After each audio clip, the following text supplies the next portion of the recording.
मेरा अपना तजुर्बा कहता है, कोई पार्टी कुछ कहे, इस मुद्दे पर चुनाव, उस मुद्दे पर चुनाव, जनता तय करती है कि उसको किस मुद्दे पर वोट डालना है। नावेशी को मेरा अपना तजुर्बा यह कहता है, क्या विकास पर होगा, नहीं होगा, सड़क पर होगा, पानी पे होगा, बिजली पे होगा, अस्पताल पे होगा, शौचालय पे होगा, किस पे होगा मुझे नहीं पता। ये ननकू को पता है, रज्जाक को पता है। अयोध्या चुनाव में ईवीएम में कितना प्रभाव डालेगा मैं नहीं जानता, भाजपा भी नहीं जान सकती, सपा भी नहीं जान सकती, कांग्रेस के भी कैच कुछ नहीं होने वाला। ये जनता तय करेगी जब वो बटन दबाने जाएगी कि उसके मन में क्या है। अतीत के अनुभव हम लोग देख सकते हैं, चूंकि जितना जिसका तजुर्बा उसने उतने चुनाव देखे हैं, तो वो एक धारणा बना सकता है कि ऐसे अवसर रहे तो क्या मुद्दे रहे। 71 में चुनाव हुआ था, इंदिरा जी की जय हुई, जनता ने माना तो जय कर दी। 74 में इमरजेंसी लगी, 77 में हटा दिया इंदिरा गांधी को, जनता पार्टी ले आए। फिर जनता पार्टी में जूतों में दाल बटी तो 80 में फिर इंदिरा जी को ले आए। इसमें बिजली पानी सड़क का क्या मसला है बताइए ना। जिस प्रदेश में इतना अभद्र नारा दिया गया, मिले मुलायम काशी राम, हवा में उड़ गए जय श्री राम, उसी प्रदेश में जाकर देखिए लाखों लाख लोग पांव पांव इस ठंड में चल रहे हैं रामलला के दर्शन के लिए। नहीं देखना चाहते तो आपको मुबारक, लेकिन लोकतंत्र तो जनमत से चलेगा, राजनेताओं की मन से थोड़ी नहीं चल सकता लोकतंत्र।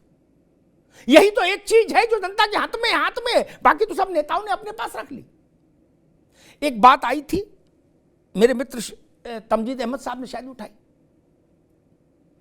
उन्होंने कुछ गठबंधनों का उल्लेख किया और नावेशी को से कहा कि उनकी बात आपने क्यों नहीं उठाई। मैं फिर एक तर्कपूर्ण बात रखूं, कोई गठबंधन भाई ऐसे से ना हिलाओ ना, आपको ना सुनना मसरूल से ना हिलाओ। तर्कपूर्ण बात ये, देश में जितने भी गठबंधन हुए आज से नहीं हमेशा से, उन गठबंधनों के बाद जनता ने परिणाम क्या दिया, गठबंधन होने और टूटने का की समीक्षा उसी आधार पर हुई। ठीक, जैसे नरसिंह राव के समय में समाजवाद, जितेंद्र प्रसाद ने समाजवाद बसपा और कांग्रेस का अलायंस कराया। ठीक, उस अलायंस में कांग्रेस ने अपमानजनक स्थिति तक झुक के सीटें भी कम मंजूर की, लेकिन फिर भी कांग्रेस को कोई लाभ नहीं हुआ, तो उसकी समीक्षा हम ऐसे करेंगे। ठीक, सपा और बसपा का अलायंस हुआ, बसपा को डबल लाभ हुआ, सपा जहां थी वहीं रही। वैसे समझिए पंजाब में अकाली छोड़ गए, पंजाब में अकाली के छोड़ जाने से भारतीय जनता पार्टी की लोकसभा में सरकार नहीं बनी। तमिलनाडु में एआईडीएमके के छोड़ जाने से भाजपा अल्पमत में आ गई लोकसभा में।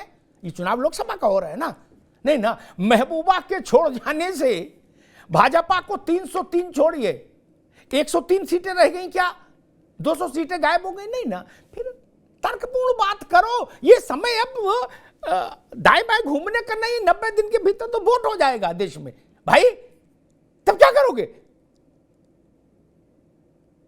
मुलायम सिंह यादव और कांशीराम के अलायंस का क्या रिजल्ट रहा, सब लोग उसकी भी बड़ा महिमा मंडन करते हैं।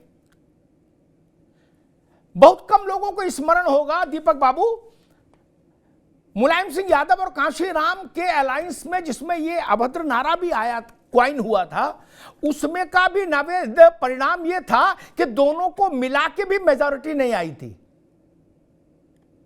क्या ऐसा नहीं था कि स्वीप कर दिया था ना?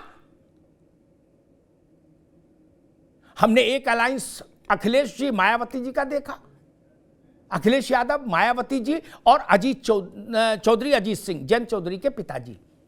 बड़ा अलायंस था, गणित के हिसाब से बहुत बड़ा अलायंस था। जमीन पर रिजल्ट क्या रहा? 5 की 5 ही नहीं, सपा की 6ठी सीट भी नहीं आई। मुझे याद है मुलायम सिंह जी ने उस लोकसभा चुनाव की, 14 के लोकसभा चुनाव की समीक्षा करते हुए कहा था उस बैठक में, अखिलेश जी भी थे, सब लोग थे, कि हमसे संसद में लोग कहते हैं कि नेताजी अब तो एक ही मारुति वैन में पूरी पार्टी आ जाएगी, 5 लोग। क्या हुआ गठबंधन से? मसला ये नहीं, गठबंधन फलदायी भी होना चाहिए, एक दूसरे के लिए शुभंकर भी होना चाहिए, शुभ फलदायी भी होना चाहिए।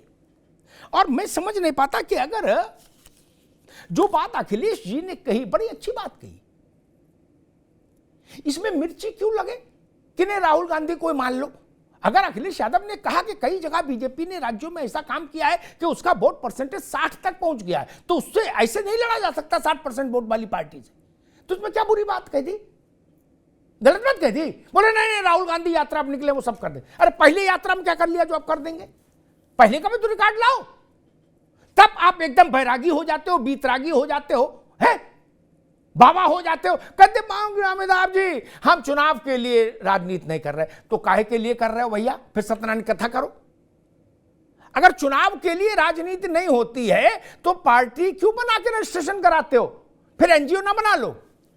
दीपक रंजन जी, कोई पार्टी अगर ये कहती है कि हम चुनाव के लिए राजनीति नहीं करते, तो इससे बड़ा कोई झूठ है क्या नावेद बाबू? नहीं ना।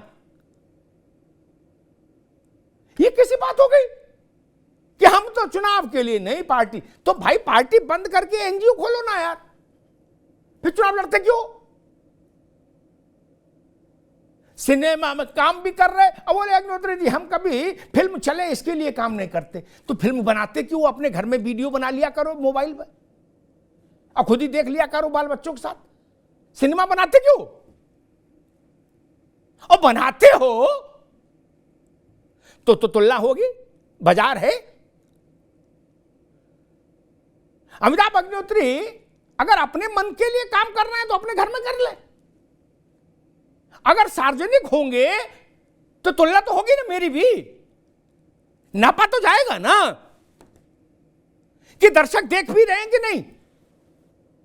यह पैमाना राजनेताओं पर भी लागू है। राहुल गांधी को इससे छूट कैसे मिल सकती है? बोला नहीं राहुल जी की असफलता सफलता का मसला नहीं, वो तो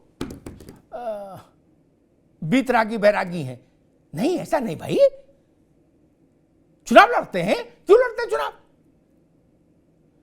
आप अमेठी से चुनाव अभी हारे कि नहीं हारे? अमेठी से चुनाव हार जाना कोई छोटी बात थी कांग्रेस के लिए? ये प्रश्न आपको ज्यादा चिंतन करना चाहिए, दूसरे पूछे ना पूछे क्या फर्क पड़ता है। कांग्रेस को तो चिंतन करना चाहिए कि गांधी परिवार का बेटा चुनाव हार गया अमेठी से, उसको जाना पड़ा कहां? दक्षिण,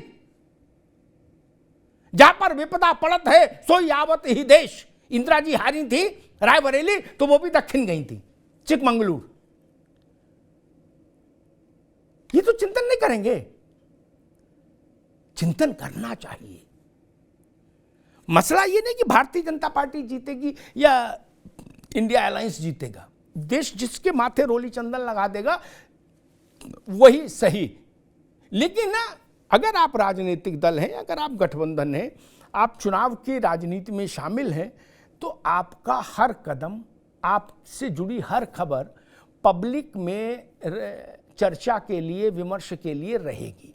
उससे नाराज मत होइए। हर खबर पर चर्चा होगी, आपके हर अभियान पर चर्चा होगी, आपकी हर स्ट्रेटेजी पर चर्चा होगी। वही हो रहा है। फैसला ना हमको करना है ना आपको करना, फैसला ननकू और रज्जाक को करना है। धन्यवाद।